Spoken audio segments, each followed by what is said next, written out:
Yeah, class of 94. And I was a teacher for 2 seconds. I graduated from UC San Diego, came back to Downey.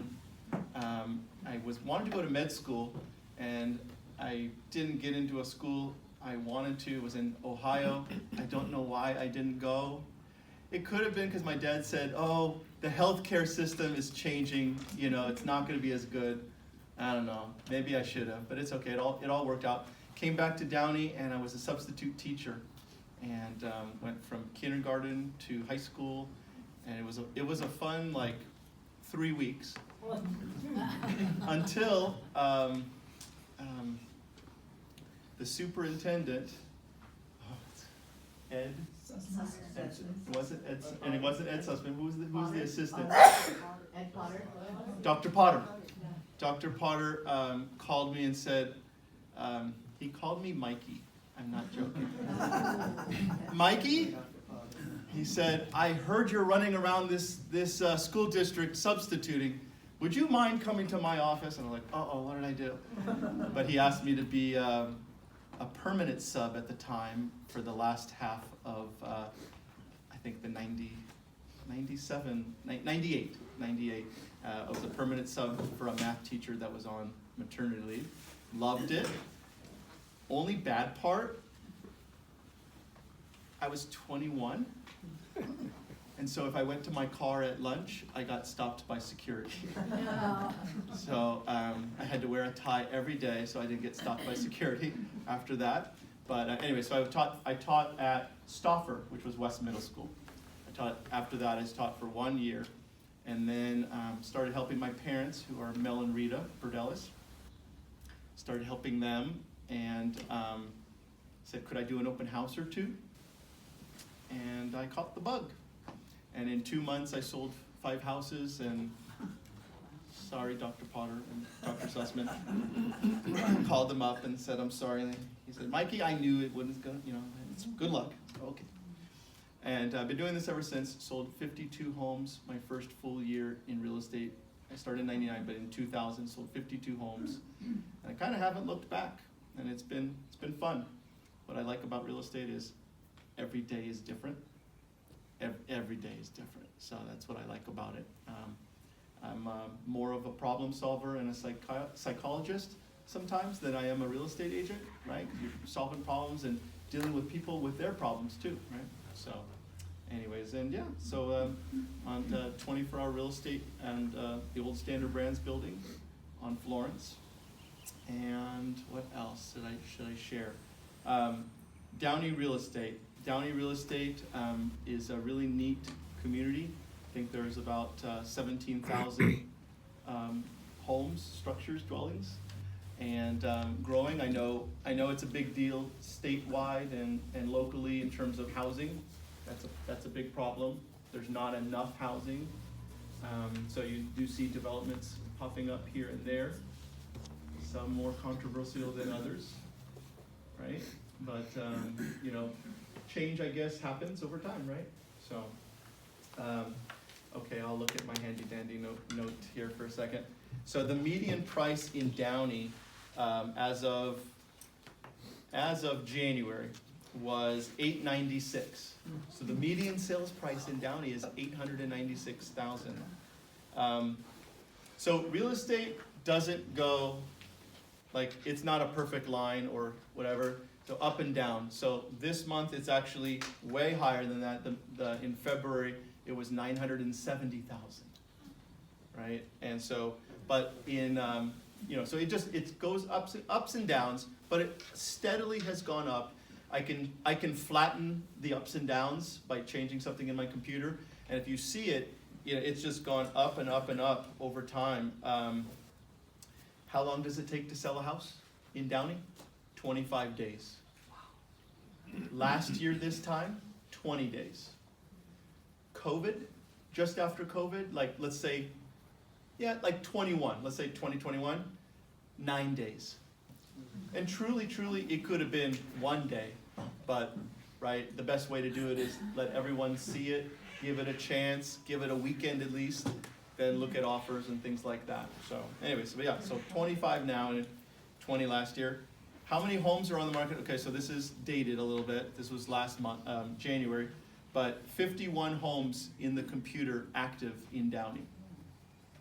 To share with you what that means, okay, I just said 17,000 structures, dwellings, right? Not 17,000 homes. But to put that in perspective, when my mom and dad were doing real estate in the early 90s, there were about 700 active listings at any given time. Like in 92, 93, 700 active. I just said, what did I say? 51. I mean, do you see how challenging it is? There's no inventory. No one wants to sell. If you do, here's Mike, no, I'm just kidding. The problem is, some of you may want to move, but why aren't you moving? Just say it out loud. Money. Money? What else? Can't afford it. Quality of life. Okay, can't afford it, quality of life, because it's really expensive.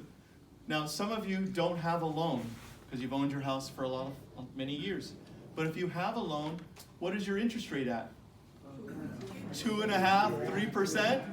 So then I hear, oh, I don't want to move, because what's the interest rates? I said, actually, it's gone down in the last couple of weeks. It's like 6.5%.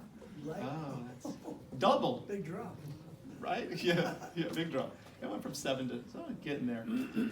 So that's why some people don't want to move. Don't want to move, because now they're going to have a bigger payment, sometimes double. I guess I should share this with all of you. If you are in a place and saying, well, I don't want to move because if I do move, I don't want the property taxes. Now, many of you in this room know what Prop 13 is, and that is your property taxes can only go up 2% per year max. So I'm selling a house. I should almost find it. I'm selling a house that she bought in 1975. I almost want to look. Let me see if I can find it real quick. Oh, I'm not going to find it. Because this house has 26 offers right now. 26 offers. 26. I know how to find it. I texted my assistant, and we're gonna find this. Because this is kind of cool. Found it. Okay.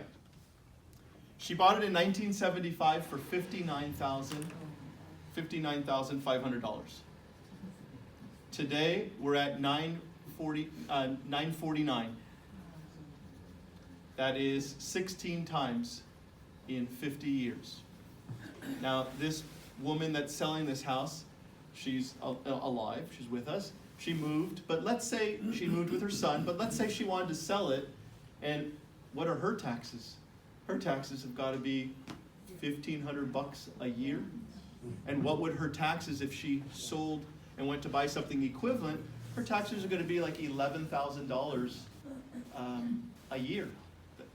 That's 10 times. So that's why she doesn't want to move, right? Or she would, in her case, may be a reason she wouldn't want to sell and buy something else. Well, Prop 13 said, okay, you sell, you can buy something of equal or less value and take her $1,500 property taxes with her. Then Prop 19 came along. And I guess this is a good thing to share. This is educational, so here it goes. Prop 19 was something that even the California Association of Realtors advocated for. Why? Prop 19 says, remember I said Prop 13 you have to buy equal or less? Prop 19 you can buy higher than what you owe. So I'll give you an example of where I saw this. The woman wanted to sell her house in Downey and move to Newport Beach. She was only going to buy a condo. And I don't remember the prices at the time, but let's just pretend now. $950, and she wants to buy a 2-bedroom condo in Newport. It may be $1.5 million, which is more. So back with Prop 13, she couldn't do it at all. Well, now you can. You can sell and buy greater value than what you can buy another property that's greater value than what you're selling, up to about $1 million higher than what you're selling. So now that person could sell, move to Newport, if that's where they're going, and buy and take their $1,500 taxes with them and that new house. They would never do that otherwise. And so that's why it was really good, because sometimes people leave areas and maybe they're gonna move to an area that's more expensive and they couldn't do it. So, by the way, that's the good part of Prop 19. I'm gonna share the bad part. Here we go. My wife says I don't read things. She's right.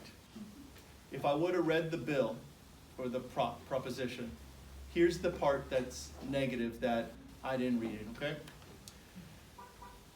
When the person passes away, before the heir, the child, could inherit the property and keep the property taxes that their parent had. Now, it gets stepped up to the value at the date of death. No questions asked. There's a couple exceptions that I'll talk about. But isn't that...